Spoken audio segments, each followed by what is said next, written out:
Weekly Gripe is brought to you by The Author's Lens, the premier literary magazine where you can be a part of it. Learn more at theauthorslens.com. Senior Living Today, home of the Living Legacy Planner, a way to help seniors live more independently and get ready for the final times ahead. Carter Elite Travel, let Luna Carter put together the best travel package for your destination.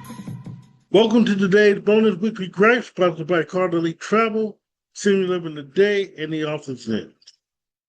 Today, I want to talk about you goalpost movers. Sorry, I can't stand you goalpost movers. You folks, that no matter what the proof or the point is, you give 100 reasons why that's not the point.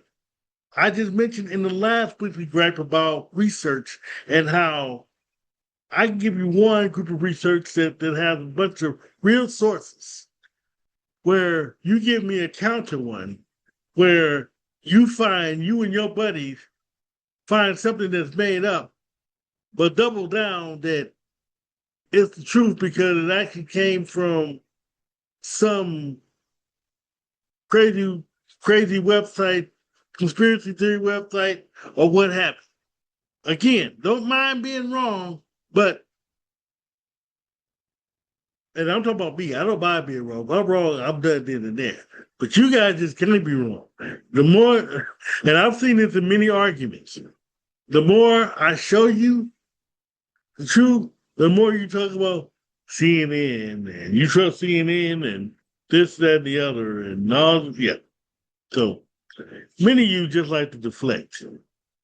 And we'll talk about one point, and then you all want to bring up another. But today, I want to talk briefly about Black history. Black history and how you goalpost movers even did work with that. Last weekend was a beautiful day. Protesters marched the same bridge in Selma the great Dr. Martin Luther King and John Lewis marched for their voting rights. Same one where John Lewis got his skull cracked during that march. It was called Bloody Sunday for a reason. People got their ass whooped for marching to get us off the necks of Jim Crow. Now we're back. And some of those same people who were there then were there last Saturday. Because see, we allowed those who still hate us to start dismantling our voter rate all over again. And if you don't know what I'm talking about gerrymandering the Black districts. Not going to spend too much time on the gerrymandering. But that's a different gripe for a different day. But I'm going back to history. Let you know that these events weren't too long ago. The March on Selma, aka Bloody Sunday, was only 61 years ago. Lawmakers signed the Civil Rights Act a year later, but they did 62 years ago. There are folks who are still alive who remember both of them. So when I see new GOP people talking about Democrats and we freed the slaves and all this, yeah, and what to call the Great Party Switch a myth. I don't think any of you are brave enough to sit down and have a talk with someone who actually lived it.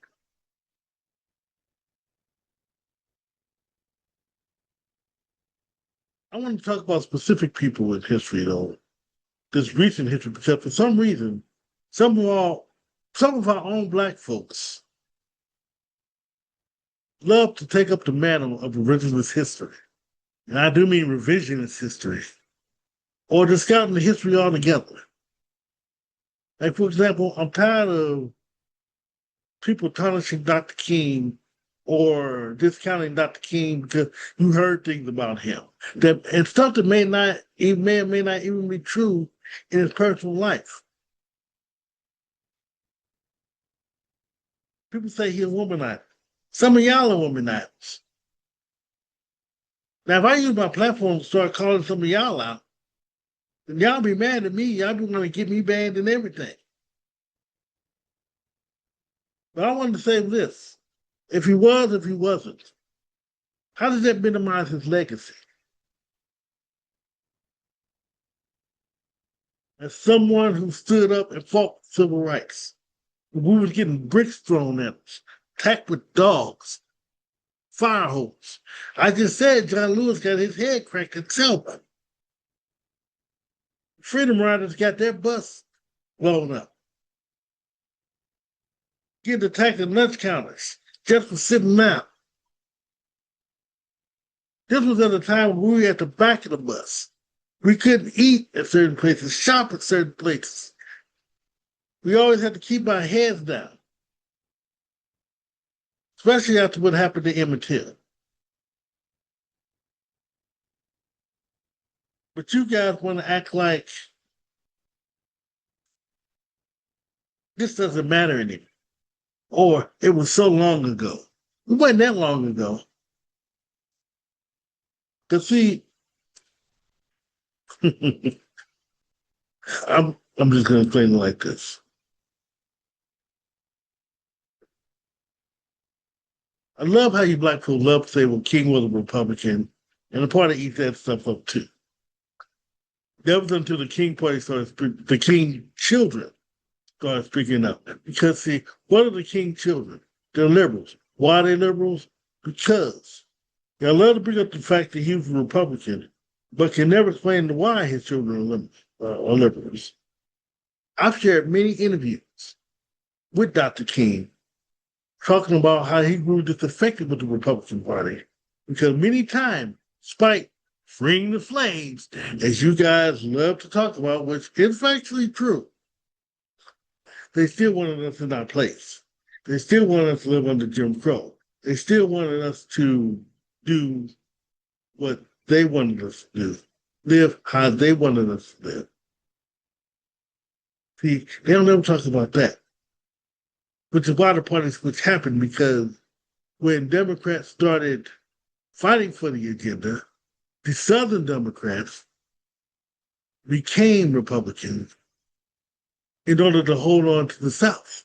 They were called Dixiecrats. But see, y'all don't hear me. Y'all don't hear none of that. Dr. King did quite a few interviews where he talked about leaving the Republican Party and possibly going independent. Because he was definitely one of the architects of the Civil Rights Bill, who was not only put together by Democrats, signed into law by a Democrat. But then I'm not going to Southern strategy yet. That's another gripe for another day. Next, I want to talk about Claudette Colvin and Rosa Parks. They both queens, rest in peace. Claudette Colvin just recently died. At what point did we start pitting these queens against each other? To the point where we minimize Rosa Parks' legacy. And I mean, people have been doing this as late as last week, so I had to say some stuff. Yes, Claudette Colvin was the first to be incarcerated for not giving up her seat on a Montgomery, Alabama bus at 15 years old. March 2nd, 1955. 9 months before Rosa Parks bus incident. The reason Mrs. Parks got her notoriety for it was because A, she worked with the NAACP, and 2, there were extenuating circumstances going on with Miss Colvin that I will not mention because it's not relevant. You're going to have to look it up. Even though, and we're not even minimizing Miss Colvin, but there was a reason why she could not be the poster child for this Montgomery bus boycott. So, but I'm just going to leave it at that. But I will say, both ladies do deserve their flowers. We're not going to minimize Miss Parks or Miss Colvin's works. Yes, Mrs. Parks did have a job with them in NAACP, had a lot to do with it. And yes, her husband did have a car.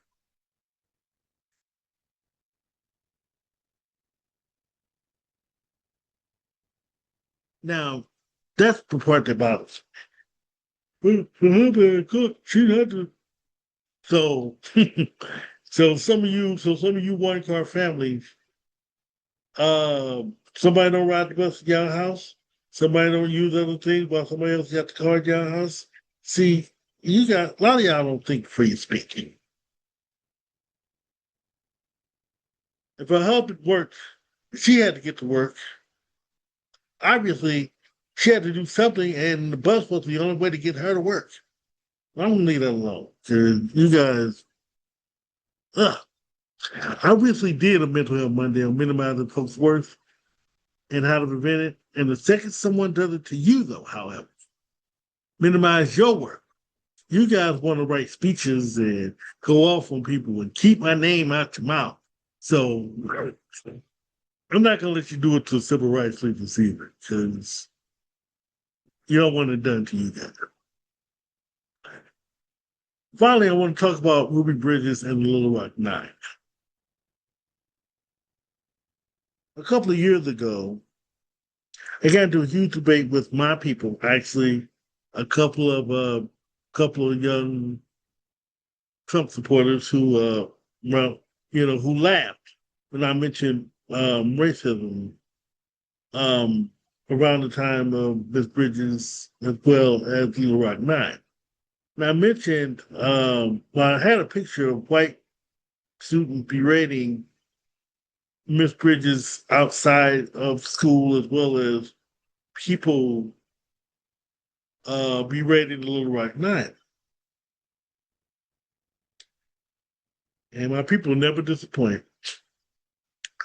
That fool said, them folk dead. Yeah. How my friend was wrong, how my very ignorant friend was wrong. I even showed a picture of folks berating the Little Rock Nine, um, with one of the people being a very young Jerry Jones. And yes, that Jerry Jones. He was 14 years old. Again, he said, them folks dead. Them folks dead is one of the most ignorantest lines someone could come up with to avoid the truth. And because the truth is, Ruby Bridges is alive, 71 years old, and actually has a TikTok page. There it is on the screen. Go to it, check it out, say hi to her. Many of the Little Rock Nine are still alive. So no, them folks are not dead. Many of them are all much alive. What's the point in all this? Well, a lot of you guys being so busy being the GOP's apology tour, they're erasing our history and taking away our right to vote again. They want us to fight over this stuff. Again, I talked about scapegoating and agendas and distractions in the last gripe. This is another distraction. While we're arguing about history, they're erasing it. You see that they're already doing it in our military. Trump is quietly taking away murals for Black soldiers. Just that heard about female soldiers getting their stuff taken away. Anything minority based getting taken away. Where anything involving African American heroes are about to be non-existent.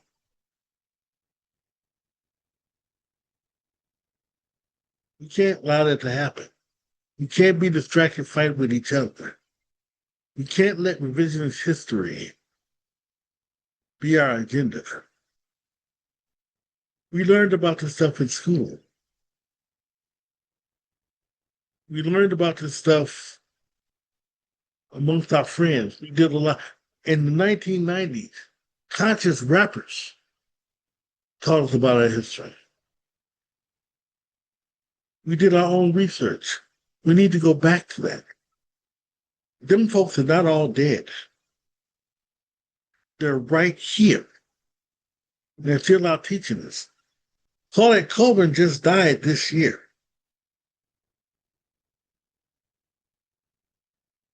Again, like I say, members of Little Rock Nine are still alive.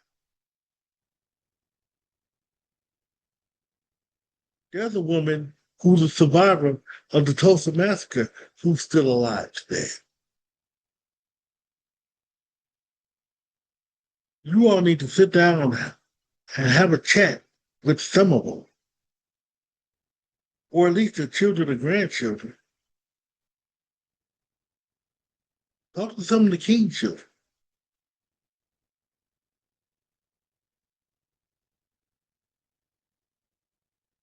No, everyone is not liberal. A lot of people are independent, but they're definitely not GOP.